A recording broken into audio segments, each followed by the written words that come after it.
waxaa bilaabmay howlihii shaqo ee tareenka cusub ee isku xidha Djibouti iyo Ethiopia waxaana waqtigii gumeystihii uu dalka ka talinayay uu hirgeliyay dhabihii hore ee tareenka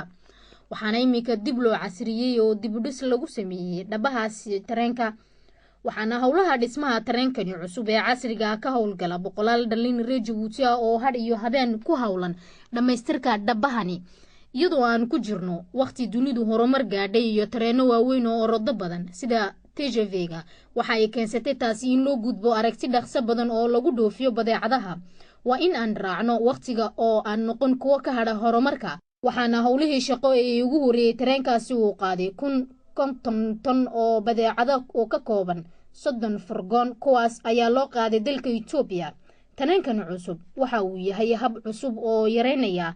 socdaalkii dheeraa ee u dhaxeeyay labada caasimadood ee Djibouti iyo Addis Ababa mas'uuliyiinta dhismaha tareenkaasi ayaa sheegay ahmiyadda weyn ee uu ku fadhiyo tareenkani cusub kaas oo u baahan dhismaha kaabado waaweyn iyo baanooyo ama calaamado sugan oo qaybka ammaanka tareenka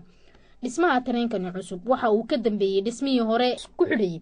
Djibouti iyo Ethiopia wuxuuna noqday mid muddo dheer howlgalay oo shaqadiisu gabaabsi noqotay dhabahani cusub waxa uu hirgeliyay shaqo abuur dhan 1500 waxayna noqon doontaa laba jibaar tiradaasi waqtiga uu si taam ah u taabagalo howlaha shaqo ee tareenkani waxaana si samir la'aan ah ku sugaya bulshada reer Djibouti si markaasi ay xilliyada xagaaga u gaadhaan dalka Ethiopia waxaana uu soconayaa waqti gaaban oo si degdeg ah u tagi karo dalka Ethiopia kaasna waxa suurageliyay tareenkani cusub ee casriga ah tareenkani cusub waxa uu sii xoojinayaa xiriirka labada dal ee Ethiopia iyo Djibouti ee dhinacyada rakaabka iyo badeecadaha kala duwan kaasna waxa ka dhigay wax aan hore loo arag madaxweynaha jamhuuriyadda mudan Ismaaciil Cumar Geele